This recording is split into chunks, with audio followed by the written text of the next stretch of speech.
One of the things that we know about life is that it is always changing. Sometimes you're up, sometimes you're down.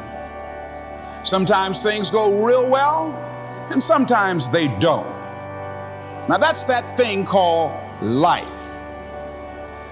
And when we begin to understand and know that, accepting that reality that we will never ever have things just on an even keel all the time, that you're going to have some ups and you're going to have some downs.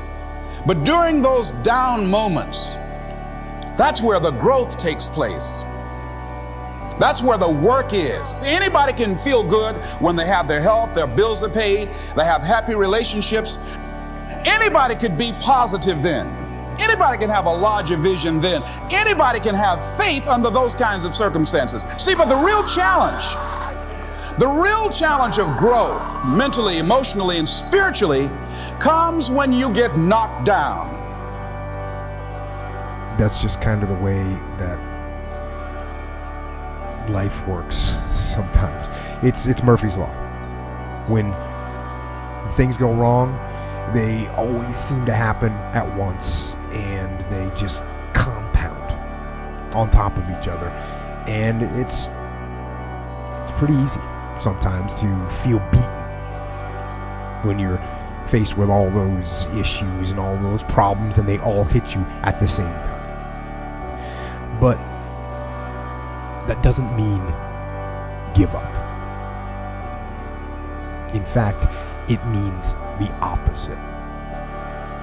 It means it's time for you to fight harder, to dig in. It means it's time for you to go on the warpath.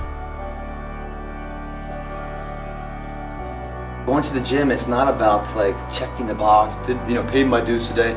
I go in there and I find it's self-discovery.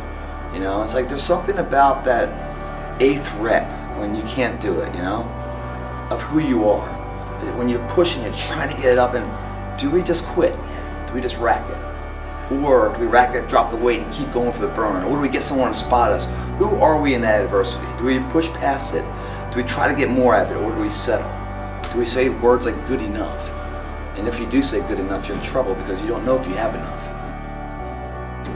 You see, all of us in life encounter these the-end moments, these hard, stress-filled, anxiety-filled moments that unexpectedly hit us. And the thing is that's common for all of us, when these ambushes occur, we all get stuck on a central point. In special operations lingo, we call it the X.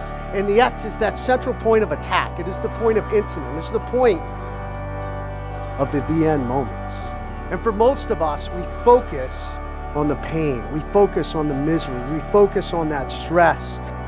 And we get stuck, failing to realize one of the greatest gifts you have when life ambushes come, that it can become a new beginning.